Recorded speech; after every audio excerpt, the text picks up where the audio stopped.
Hey, welcome back. We are currently in our 3-part series that we stole from Brian Tracy. 7 Qualities of Master Achievers by Brian Tracy. Again, it's part of his Success Mastery Academy, which is a seminar series that you can participate in. We're not taking credit for this stuff. We're just kind of commentating on his points and making it relevant as we see it in our industry. If you missed last week, go back and watch it. We talked, number 1, the first quality of a master achiever is they are ambitious. And then the second quality is they are courageous.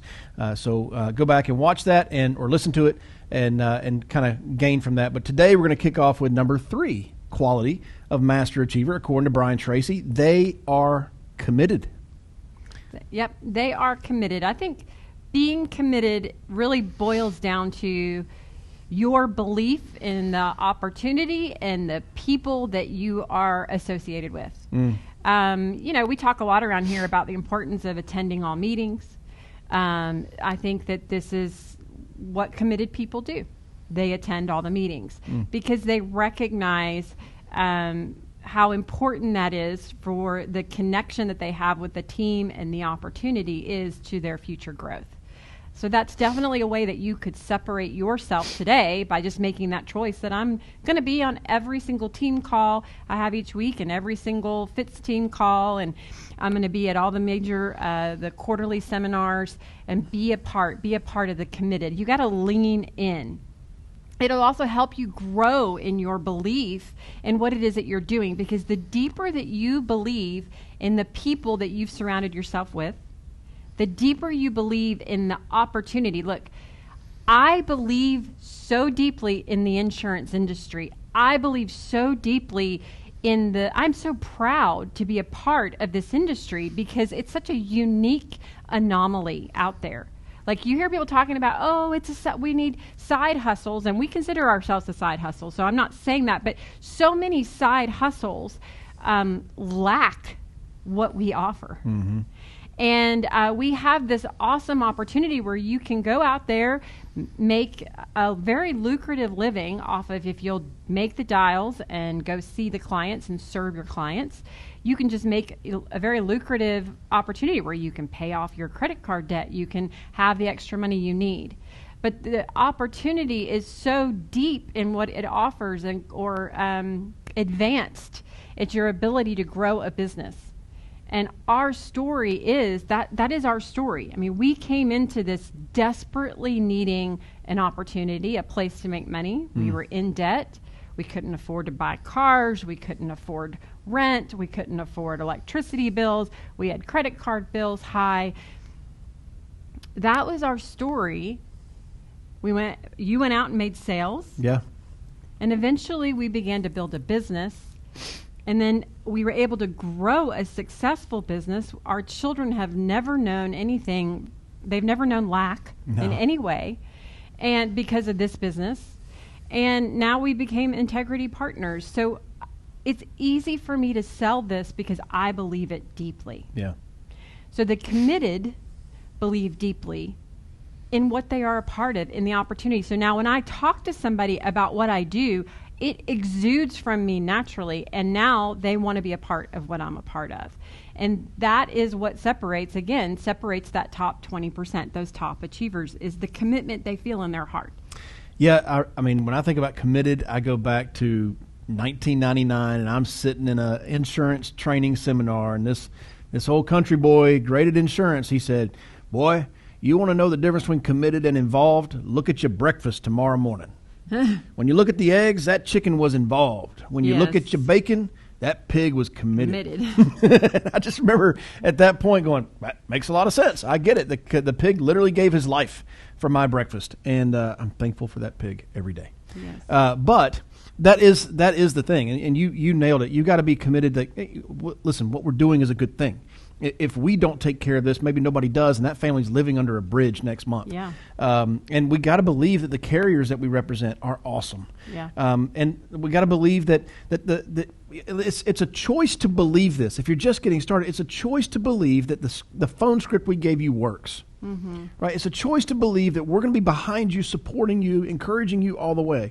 That's a choice to believe. Belief isn't necessarily because of proof. It's a faith thing.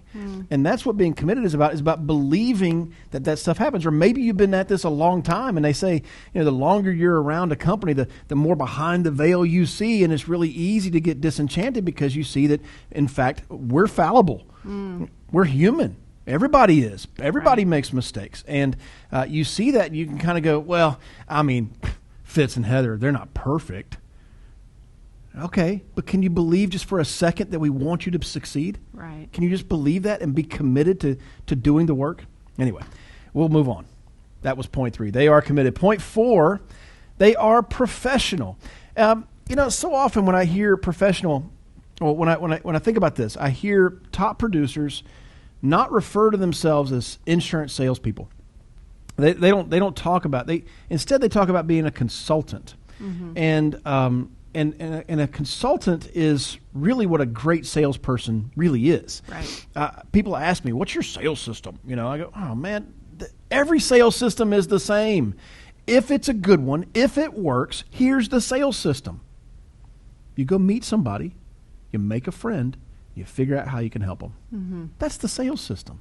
How you say things and all that sort of stuff is details, but that's the basic of the system. And if you are professional, then that comes out. A professional sits and asks questions and doesn't just come in and try to push something on somebody and sell it to them. Instead, they're making sure that what their recommendations are actually valid recommendations. Brian Tracy didn't say this in his notes, but I think another piece of being professional is being on time. Being on time. I sit in a doctor's office and I'm like, so it takes forever. They're always late, right? Always late. I'm always waiting. So unprofessional, I feel like. But when you show up on time for the appointment that you set with your client, or with the agent that you said, I'm going to call you tomorrow at 1:30, when you call them at 1:30, I can't tell you how many times I've had people say to me, wow, you like called right on time. Yeah. I think that's what professionals do, and it's a really easy way for me to gain trust. I said I'm going to do it at that time, and I did it at that time. That's what professionals do. Yeah. Well, I know personally I don't like sales people because I don't. When you're being sold, something's being done to you. I like people who do come in and consult with me and help me make a good decision.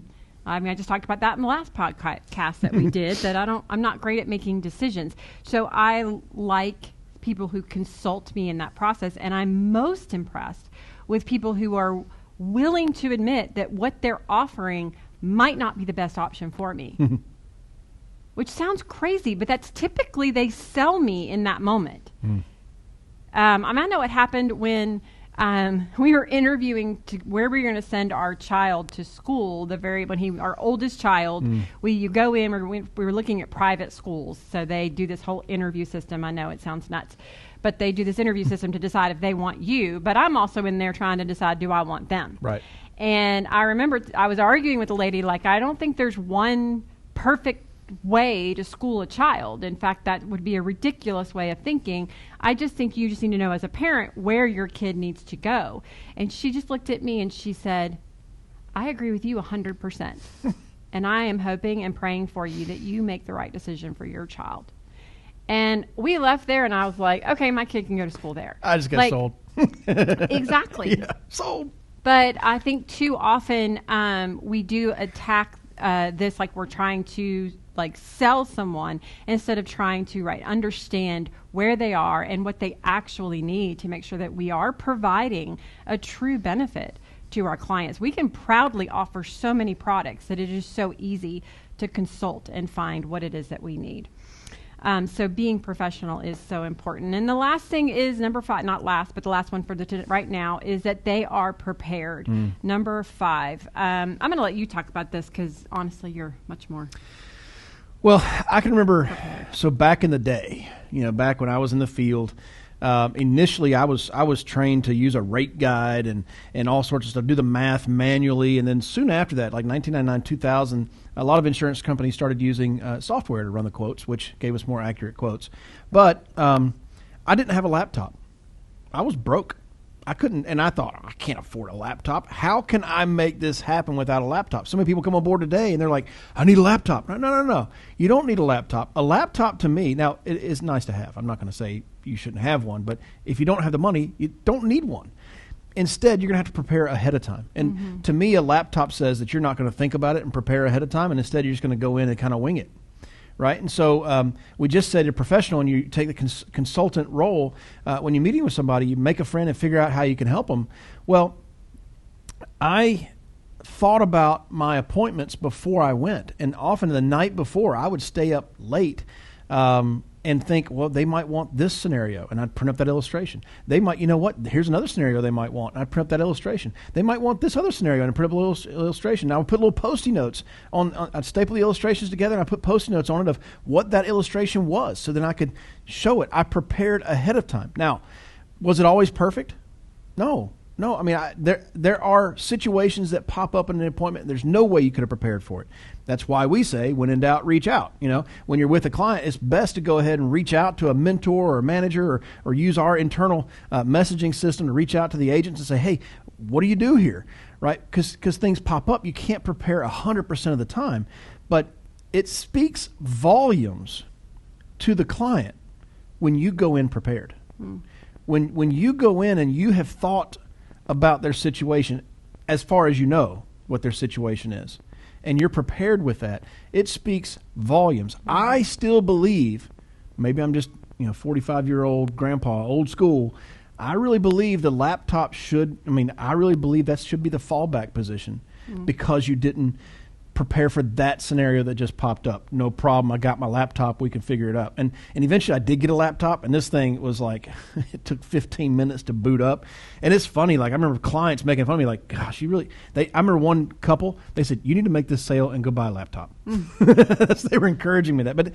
But you can overwhelm your clients with that preparedness. Like, wow, they thought about me. She thought about me. I'm going to do business with this person. Mm-hmm.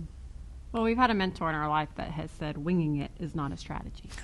Yes. But it also makes me think, isn't it Brian Tracy that wrote Speed of Trust? No, that's Stephen Covey's son, Stephen Covey. Okay. Well, it makes me think of the Speed of Trust. All of these do.